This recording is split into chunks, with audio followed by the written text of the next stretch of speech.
Every month, we pick one lucky commenter and subscriber from all of our unboxings, and they win a £100 OnTableTop gift card. And remember to click that little bell, because that really helps us out. Hello everyone and welcome. I'm Sam from OnTableTop and I'm joined by Gerry, and we're looking at a board game I've been super excited to crack open. Gerry. It's Hellboy from Mantic, and it's the new board game.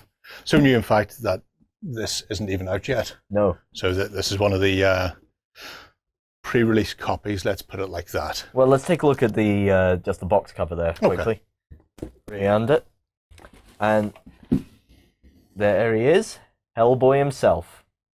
Very effective piece of cover art.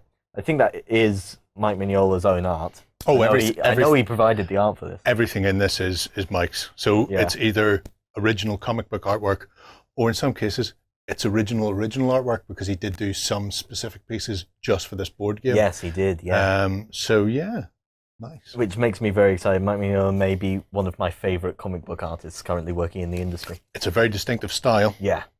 Okay, so what else have we got in there? We've got a little flyer for Dungeon Saga and Star Saga. Yep. If you like a dungeon crawler. Let's just put that out of the way. We've got the rules. Yeah. It's been laid out initially to look like a comic book. Yeah. It's comic size, it's comic scale. Yeah. It's all good. It's not a comic book. No, it's not a comic book. There is the tutorial and read this first. So, okay. And it goes through the step-by-step of how to play the first scenario. Now, you do need to do it in conjunction with the rulebook. So it will tell you, when you're doing this, take out these cards, lay out these tiles, go to this page in the rulebook, do this, and then it will go, and now you're done, turn the rulebook over. You'll find the quick reference guides on the back there. That's all you need from this point on, and you're good to go. Excellent. I as someone who struggles to read rules, having something that takes me through it as well is very useful. Okay. We have the stat cards for the 4 BPRD agents. Yeah, the BPRD. Hellboy. Yeah. And then Liz Sherman, who many of you may remember as the pyromancer. Yes. For want of a better word. Girl on Fire. Yeah, Girl on Fire. There we go. We have Abe Sapien. Fish dude. Yep. Everybody likes a fish man. And then we have Johann Kraus. Yep. Who is one of my favorites, actually. I absolutely love the idea of a ghost working alongside, but it's not... Sorry, I've got to fanboy a bit. It's not just as you would imagine having a ghost on the team. No. Lots of he doesn't eat a lot of stuff like Slimer does. No. Which is what generally I think of when I think of a ghost in the team. Now that's a crossover I want to see. So stat-wise, there is a set of stats for everybody, and you can see they go from here across here. So everybody has 4 stats. So this is a form of defense. This is a form of investigation, because the whole point of Hellboy is it's not a dungeon crawl. It's you're actually going in and doing cases. There's clues to find. Shooting and fighting. And they're different colored because different people are good at different things. And this uses the same dice mechanic as The Walking Dead, where you don't have to worry about the score on the dice. You worry about the color dice. So a yellow dice is the worst. It has a lot of blanks on it. Then it goes to orange. And then because red is great, you get red as being the best. So, for example, Hellboy is very good at festing. It's big red fist. Now, if something happens in the game where you are at a deficit for some reason, the dice may go down. So it might go from red to an orange, or from orange to yellow.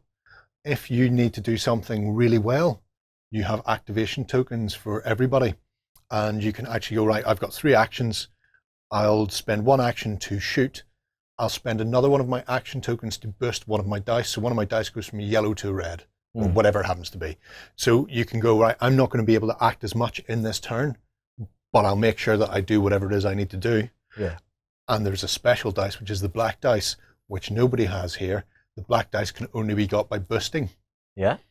The other nice thing is, because it's a cooperative game, friends can lend their actions. So even though you've got a set amount of actions per turn, you're not going, I'm going to have my 3 actions, and then Abe's going to have his 3 actions, and then Johan's going to have his.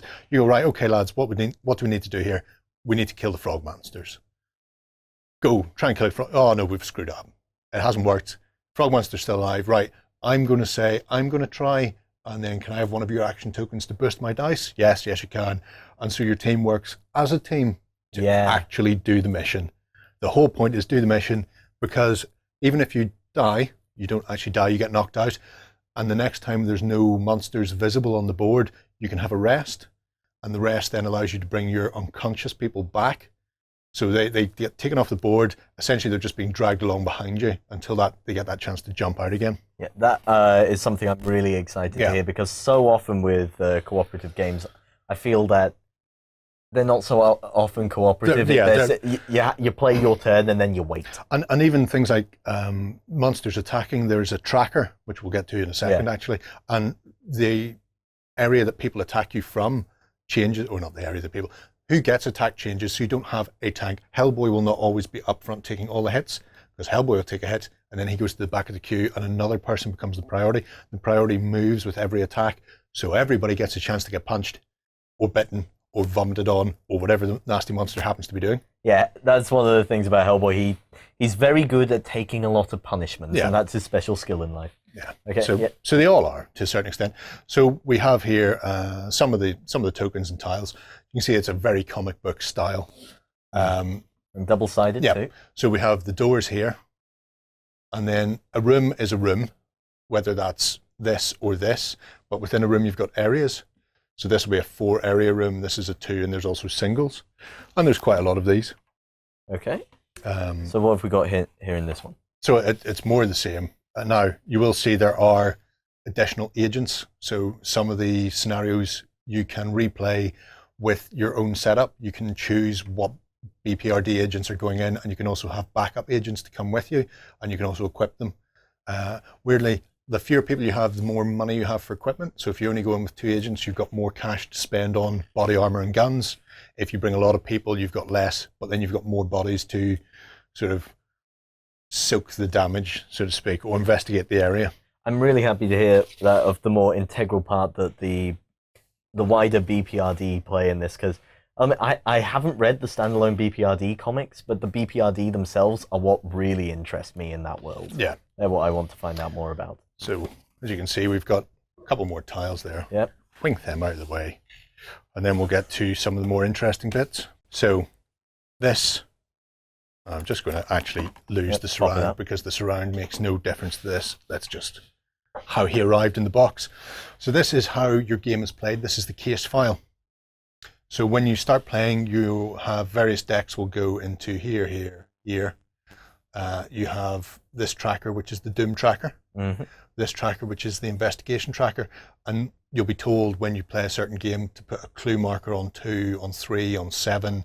And as you investigate, you can pick those clues up, which help you solve the mystery of what you're there to find. So you can actually set your miniatures on here. So this will be the miniature that's being attacked. And then whenever they're attacked, you can just put them to the back. Everybody else slides down. And that way you cycle through. Like I say, the other decks go here, and they'll tell you how to play them as you play them. And then we have a set of, just another set of counters, but they come with this lovely picture of Hellboy again. It's just brilliant. Game Mike Mignola on the artwork for this is such a boom for the game. Oh yeah. It's not Hellboy without him. No, really isn't. And the quality of those card components are absolutely fantastic. Yeah. The game did really well on Kickstarter. Yeah. I remember. And they ended up buddying up essentially with a company called, I want to say Panda Board Games, who have actually done the board game side of it, have put together and produced it that way. Mm-hmm. So it's even though it's a Mantic product, they partnered up after the Kickstarter was over. They went looking to see who would be the best person to do these things with, and they went, yeah, it's going to be Panda, so go with that. Pandasaurus? No. I think it's just Panda. Okay. It will probably say on the bottom of the box, and I will flip the box over at some point and tell you. In case you're wondering, these are the dice I was talking about earlier. So as you can see, blank, 1s. Orange has got 2s on it, and only 1 blank. Red, 1 blank, but goes up to a 3. The black super black, no blanks on it at all, and these are your best dice, but can only be got by busting. You can only get these by either burning your actions or working as a team. And then this delightful little thing is called the, I think it's called the catastrophe dice.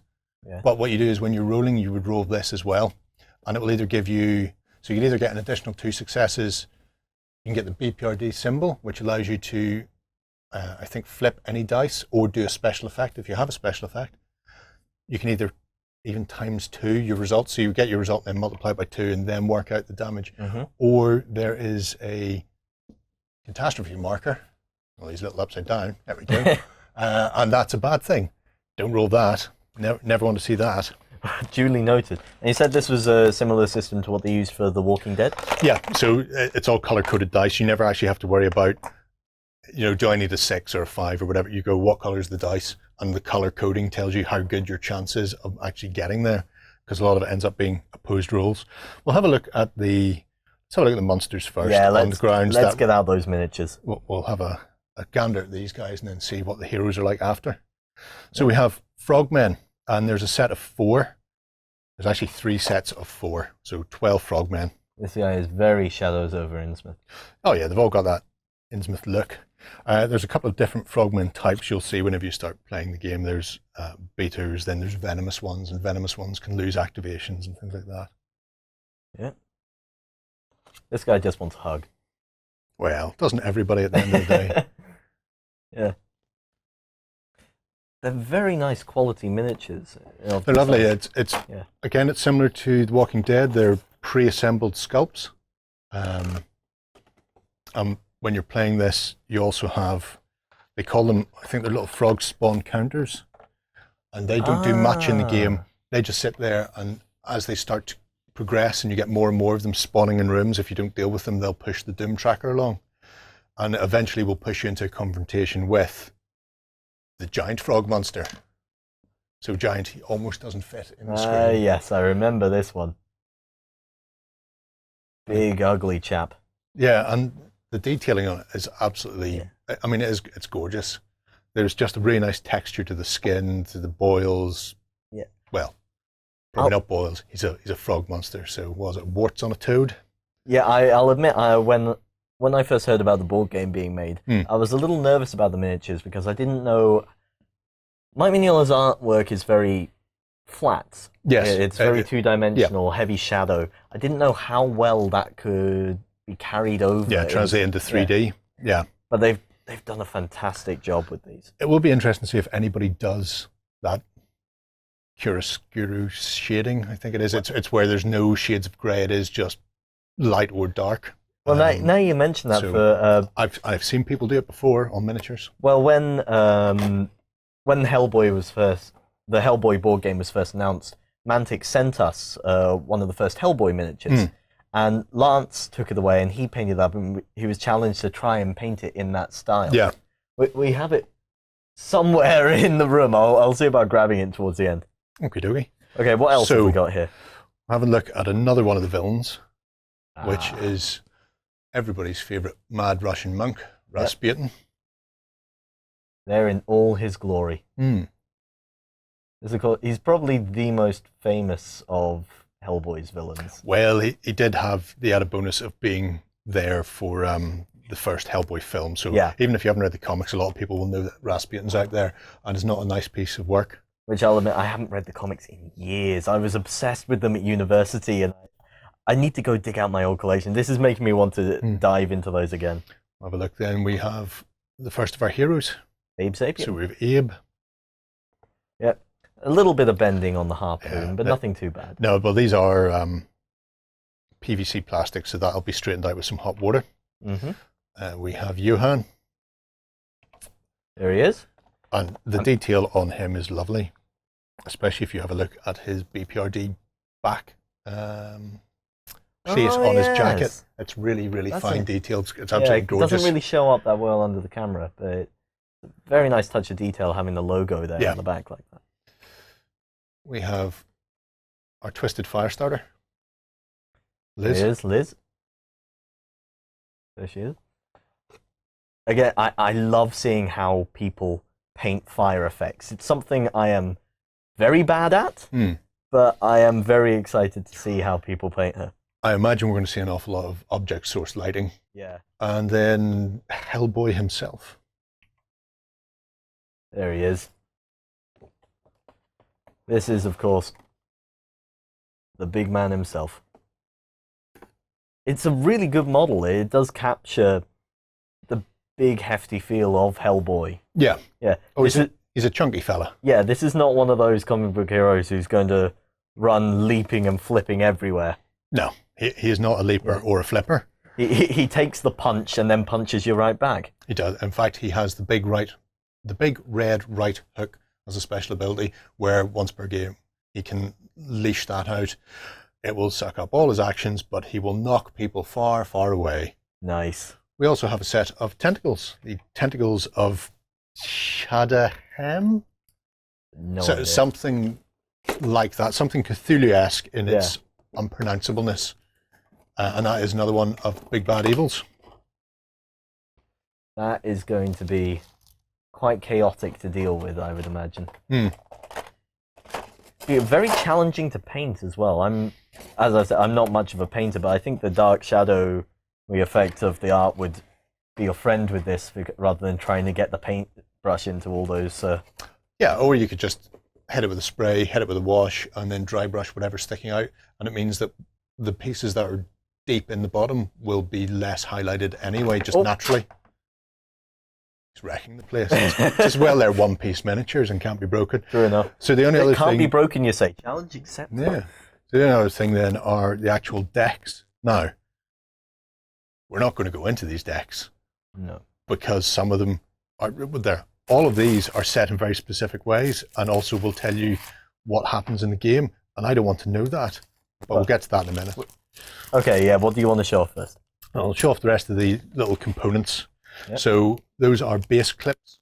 So whenever you're playing, if you don't want to paint the miniatures, and because they're all pre-assembled, you don't have to, but you could literally grab Hellboy or Abe or whoever and go, today Abe will be blue.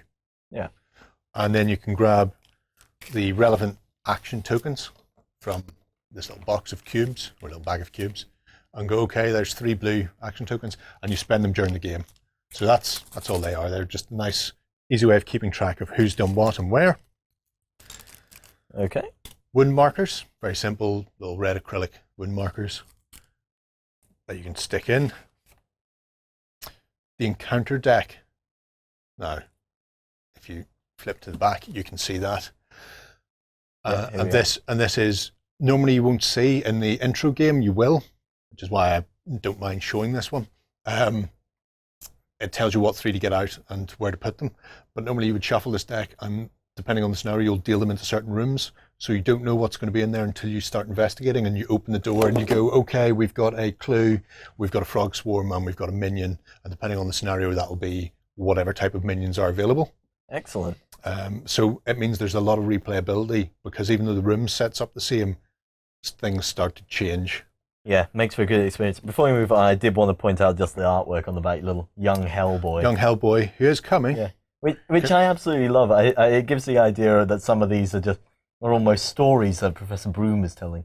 Yeah, it's entirely possible. Like I say, this is just the core set, and there is an awful lot of, I think they're calling them files, investigation files. So even though there's a couple in here, there will be more coming, and there's a young Hellboy coming, and there's a Mexican, there's a Mexican Hellboy case files are coming, so there's a luchador Hellboy coming as well.